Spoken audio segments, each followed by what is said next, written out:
अस्सलामु अलैकुम वरहमतुल्लाहि वबरकातुहू। मुहतरम दोस्तों, बहुत सारे आप लोगों के सवालात लगातार हमारी नज़रों के सामने आ रहे हैं और हम स्टेप बाय स्टेप उनके जवाबात भी दे रहे हैं।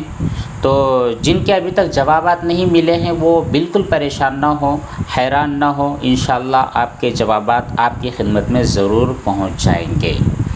बढ़ते हैं आज की मजलिस की तरफ। एक साहब है पाक, इन्होंने सलाम पेश किया है। वालेकुम सलाम। कहते हैं कि मुफ्ती साहब मेरे पास चूज़े हैं। अच्छा, चूज़े हैं और वो बीमार है, क्या मैं उनको बाहर छोड़ सकता हूँ? परिंदे के चूज़े हैं आपके पास या फिर किसी मुर्गी के चूज़े हैं, बत्तख, तीतर या बटेर के अगर चूज़े हैं, किसी भी परिंदे के चूज़े हैं, आपने उनको पाल रखा है, आप उन्हें संभाल रहे हैं, तो उनकी बीमारी का इलाज कराना भी आपके ज़िम्मे ज़रूरी होता है। तो उनको बाहर छोड़ना, इसी तरह फ्रेश हवा में उनको निकालना, ये सब उनकी तीमारदारी का ही हिस्सा होते हैं। आप उन्हें बिल्कुल बाहर छोड़ें और उनसे बिल्ली और जो दीगर उनको तकलीफ़ पहुंचाने वाले जानवर होते हैं उनकी वजह से वो परेशानी में मुब्तला ना हो, झपट ना जाए, इस बात का ख्याल रखें। एमडी अलीम साहब कहते हैं कि रात को कपड़ा धोया तो पाक हो जाएगा या नहीं? क्योंकि मैंने यूट्यूब पर किसी मौलाना से कहते हुए सुना है कि रात को कपड़ा धोने से कपड़े में कीटाणु हो जाती है और कपड़ा सीधे धुलते नहीं है। नहीं जी, आपने जो बात सुनी है वो सही नहीं है। रात में अगर कपड़ों को धोया जाए तो उसमें किसी किस्म का कोई कीटाणु जरासीम पैदा नहीं होता है, बशर्ते कि आप उसे साफ़ अच्छी तरह धुल लें। शरई जो उसूल होते हैं उन उसूलों के मुताबिक धो लिया। मतलब ये है कि कपड़ों पर जितनी भी नजासत थी, गंदगी और नापाकी थी, आपने उसको रिमूव कर दिया तो 100% आपके कपड़े पाक हो जाएंगे। रात में कपड़ा धोने की वजह से अगर नजासत और नापाकी बाकी रहती है तो फिर जाहिर सी बात है वो कपड़ा आपका पाक नहीं होगा। आज़म खान ने भी सलाम पेश किया। वालेकुम सलाम। कहते ये हैं कि अगर वॉशरूम का अगला हिस्सा सूरज की तरफ हो और बैक वाला हिस्सा क़िबले की तरफ हो तो जायज़ है या नहीं? दरवाज़ा किधर भी हो ये कोई मैटर नहीं करता है। आपके घर का, आपके किचन का, इसी तरह आपके बेडरूम का, आपके वॉशरूम का, आपके टॉयलेट का जो दरवाज़ा होता है ना, दरवाज़ा किधर भी हो, बैक साइड में हो, फ्रंट साइड में हो, राइट हो, लेफ़्ट हो, इससे कोई मैटर नहीं करता। मैटर ये करता है कि आपका जो कमोड है वो कमोड किस सिमत में है। अगर वो क़िबले की तरफ आपकी पीठ हो रही है या क़िबले की तरफ आपका फेस हो रहा है तो ऐसी कंडीशन में ऐसा वो जो आप बना रहे हैं आपका वॉशरूम वो न बनाएं। आसिफ शेख ने भी सलाम पेश किया। वालेकुम सलाम। कहते ये हैं कि फ़ोन में तिलावत सुनते हुए अगर सजदे की आयत सुनने को मिल जाती है तो सुनने पर सजदे से वाजिब होता है या नहीं? यहाँ पर देखना ये होगा कि जो आप तिलावत यूट्यूब पर या फिर किसी भी प्लेटफॉर्म पर सुन रहे हैं तो ये रिकॉर्डेड फॉर्मेट में है या फिर लाइव है। अगर लाइव है मतलब ये कि सामने वाला बंदा पढ़ रहा है और आप उसको बाकायदा सुन रहे हैं तो इस कंडीशन में आप पर सजदे से वाजिब है। और अगर रिकॉर्डेड फॉर्मेट में आप सुन रहे हैं तो फिर यहाँ पर आप पर सजदे से वाजिब नहीं है। लेकिन उस बंदा वो जो तिलावत की आप सुन रहे थे साथ ही साथ दोहरा रहे थे, पढ़ रहे थे, तो फिर ऐसी कंडीशन में आपके ऊपर सजदे से वाजिब है अगर वो रिकॉर्डेड फॉर्मेट में हो। ठीक है, अगला सवाल है अज़ीम मुइन का। इन्होंने काफ़ी तवील सवाल किया है। कई मरतबा आपके खिदमत में हमने एक दरख्वास्त पेश की है कि आप जब सवाल करें तो बहुत ही शॉर्ट में सवाल पेश किया करें। जैसे पिछले आपने देखा होगा 2-3 लोगों ने सवाल किए बहुत ही शॉर्ट में, तो पूरी तफसील बतलाने की ज़रूरत नहीं है। मसला क्या हुआ है बस यस नो इतनी बात आप कह दिया करें, तो पूरी तफसील बतलाने की ज़रूरत नहीं है। खैर, आपने जो सवाल किया है उस पूरे सवाल को समझने के बाद ये समझ में आता है कि कुरान करीम का वो जो ग़िलाफ़ है, कुरान करीम का वो जो ग़िलाफ़ है जो जिसके अंदर आप कुरान करीम को रखते हैं, उसको जब अगर किसी बच्ची ने छू लिया है, वो बच्ची जिसको कई हुई थी, फिर उसका कपड़ा वग़ैरह वग़ैरह, तो ख़ुलासा कलाम ये निकला कि वो जो कुरान करीम का गिलाफ़ था वो नापाक नहीं हुआ है। एमडी अलीम का वापस एक सवाल है। कहते हैं कि निफास वाले जो कपड़े होते हैं, औरत अगर मेरे बदन या फिर बिस्तर पर बैठ जाती है तो क्या मेरा बदन या कपड़ा या बिस्तर नापाक हो जाएंगे? बिल्कुल नहीं जी। अब्दुल अलीम भाई बिल्कुल नापाक नहीं होंगे। कोई बंदा नापाक है ना, नापाक है, लेकिन उसके बदन पर की नापाकी नहीं है, वो हुक्मी एतबार से नापाक है कि वो नमाज़ नहीं पढ़ सकते हैं, वो कुरान करीम को छू नहीं सकते हैं। ऐसे होते हैं, ऐसे जो प्रॉब्लम्स होते हैं जैसे हैज़ वाली औरत, निफास वाली औरत या फिर जुनूबी मर्द या औरत, तो इनके बदन के ऊपर नजासत और नापाकी नहीं है, तो ये आपकी किसी भी चीज़ को टच कर ले, कैसे भी कर ले, क्या भी कर ले, कोई भी चीज़ नापाक होने वाली नहीं है। लेकिन अगर उनके बदन के ऊपर नापाकी थी, हाथ में ही नापाकी थी, फिर उस नापाकी वाले हाथ से आपके कपड़े और आपके बदन को छू लिया गया और फिर वो हाथ की नजासत आपके बदन या कपड़े के अंदर मुंतकिल हो गई है, तब कहीं जाकर के आप उसको नापाक और नजिस समझें।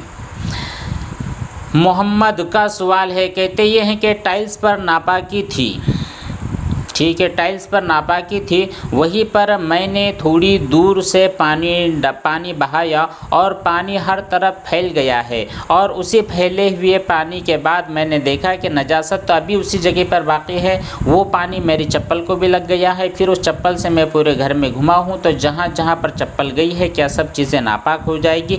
ऐसा नहीं करना चाहिए था आपको, अच्छी तरह उसी वक्त गौर कर लेना चाहिए था कि जो काम मैं कर रहा हूँ, आप ज़मीन पर की नजासत और नापाक को धो रहे थे, बस आपने यूं ही पानी बहा दिया और आपको लग गया कि वो पाक हो गए, तो ये नहीं चलता है। जब आप नजासत को साफ़ करने की कोशिश कर रहे हैं तो आपको बाकायदा देखना चाहिए था कि वाक़ई नजासत साफ़ हुई है या नहीं। अगर नहीं है तो वापस से उसको अच्छी तरह धोना चाहिए था, अच्छी तरह पोंछना चाहिए था। देखिए आपकी थोड़ी सी गफलत की वजह से आपको कितनी परेशानी होगी, आपकी चप्पल भी नापाक होगी, फिर वो चप्पल आप जहाँ जहाँ पर लेकर गए, जाहिर सी बात है तमाम चीज़ें नापाक हो चुकी हैं। अब आपको जो जितने ज़मीन के ऊपर आपकी चप्पल गई है उतनी ज़मीन धोनी पड़ेगी। यूनुस भाई, अच्छा, नुसरत खान कहती है, सलाम पेश करती है, वालेकुम सलाम। इसका कहना यह है कि मुफ्ती साहब मेरे 3 सवालात थे। पहला सवाल ये है कि हैज़ के दौरान जब औरत फारिग होकर टॉयलेट से बाहर निकलती है तो अगर उसके कपड़े थोड़े बहुत गीले होते हैं और फिर वो किसी जगह पर बैठ जाती है तो बैठने की वजह से वो कुर्सी या जगह नापाक हो जाएगी? बिल्कुल नहीं जी, क्योंकि वो जो उसके बदन के ऊपर जो पानी लगा है ना, उस पानी की वजह से वो पानी भी पाक ही है, क्योंकि वॉशरूम से फारिग होकर आई है और फारिग होकर आई है तो उसने पूरी नजासत ऑलरेडी ख़त्म करवा दी है। अब जो इस्तेमाल किया गया पानी था उसके हाथ पर, उसके कपड़े पर लगा था, तो वो पानी नापाक नहीं है। आपकी कुर्सी, आपके बेड, आपकी ज़मीन, कोई भी चीज़ नापाक होने वाली नहीं है। लेकिन अगर उसके बदन पर ऑलरेडी कोई नजासत थी, ऑलरेडी उसके ऊपर बदन पर नजासत थी, पानी उस नजासत को लग गया, फिर वो नजासत आपके कुर्सी या बेड वगैरह पर आ गई है, तब कहीं जाकर के आप उसको नापाक समझे। दूसरा आपका सवाल ये है कि वॉश बेसिन में नापाक हाथ धोते वक्त कुछ पानी की बूंदें पैरों पर पड़ी हुई है तो क्या हमारे पैर नापाक हो गए हैं? अगर आयन नजासत को आप धो रहे थे और फिर उसी नजासत का छींटा उड़कर आपके पैर पर आया है, 1 दिरहम से कम है, तो बहुत ज़्यादा टेंशन लेने की ज़रूरत नहीं है, और अगर बहुत ज़्यादा कतरे गिरे हैं तो फिर उसको धो लें। आपका तीसरा सवाल ये है कि सूखी नापाक चीज़ को हाथ लगाने से हाथ नापाक नहीं होता है, ये मैंने सुना हुआ है। बिल्कुल सही सुना है आपने। क्या ये सही? अच्छा ठीक है, सही सुना हुआ है, क्योंकि वो जो नापाक चीज़ है वो ठोस चीज़ है नापाक। आपने उसको अपना सूखा हाथ या सूखा कपड़ा या कोई चीज़ लगा दी है तो इस लगने की वजह से उस नजासत के असरात आपके हाथ में, आपके कपड़े में नहीं आते हैं। सिंपल सी बात है, इसलिए आपकी कोई भी चीज़ नापाक होने वाली नहीं है।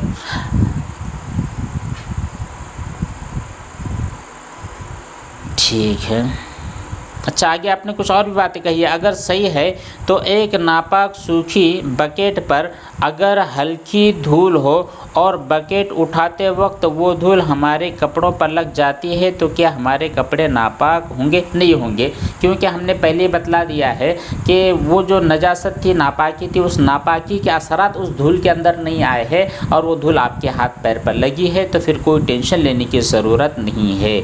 बस काफ़ी है, इतने सवालात हो चुके हैं। अच्छा, और एक सवाल और, जमीला बानो का भी सवाल है। वो कहती हैं कि हमारे यहाँ पर हमारे भतीजे की खतने की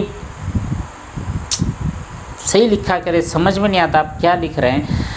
तो जमीला कहती है कि हमारे यहाँ पर हमारे भतीजे की खतना का प्रोग्राम होता है। अच्छा, खतने का प्रोग्राम है जिसमें हमने सभी रिश्तेदारों को बुलाया है और खाने की दावत की है।